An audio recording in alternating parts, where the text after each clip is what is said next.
біздің эко шыршамыздың ұзындығы 6 метр. Бізде 70 килограммдай жіп кетті. Оның ішінде метрға санасақ 70 мың метр тоқыдық. Біздің идеямыз эко шырша құрақ көрпе ретінде селінген. 4 бұрыштен 20-20 сантиметрден құралған. Ол шараға, біздің жаңағы әлеуметтік шарамызға 200-ден астам адам қатысты. Оның ішінде кішкентай балалары бар, әжелеріміз бар, аталарымыз бар.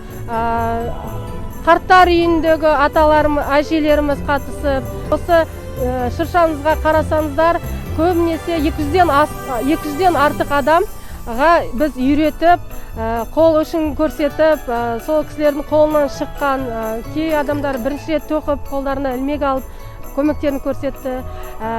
Одан кейін басқа қалаларда, Алматы, Петропавловсканда бізге волонтерлар беріп жіберді.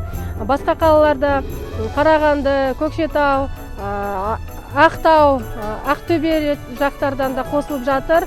Одан қалды бізде Ресей, Өзбекстан, кеше Африка елінен бізге қосылды. Біздің жаңағы эко шыршаларыңыз өте керемет, ерекше жоба деп қуанып, қол ұштарын беріп жатқан өте көп адамдар бар.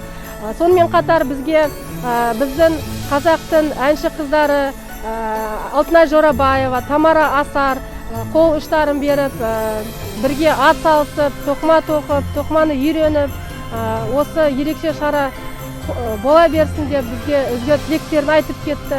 Қазіргі таңда әкімшілікпен болып жатқан акция 30 игі іс ретінде мына біздің волонтер қыздарымыз, қарттар үйіндегі әжелеріміз, осындай аяққа жылы беретін носкилер тоқып бізге беріп жерді. Міне осындай. Біз оларды қазір шырша біткеннен кейін сыйлық ретінде сыйлаймыз.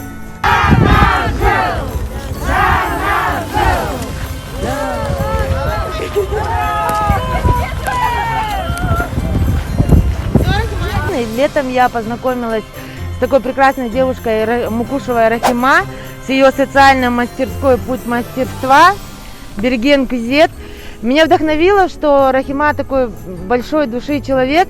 Она научила меня дарить тепло, вязать носки, следочки, игрушки именно для благотворительных целях. И я стала ее помощницей, подругой, волонтером.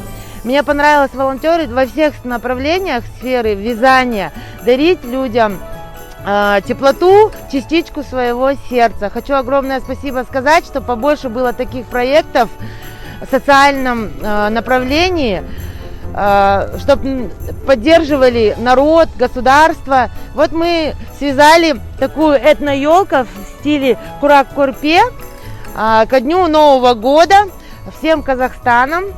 Всем спасибо. Я очень счастлива, что я являюсь волонтером Берген Кюзет. Бүгін ауа райы да сондай керемет, Берген санаулы күндер қалды. Ендеше қымбатты көрермендер, барша қазақстандықтар, келе жатқан жаңа жылдарыңыз құтты болсын!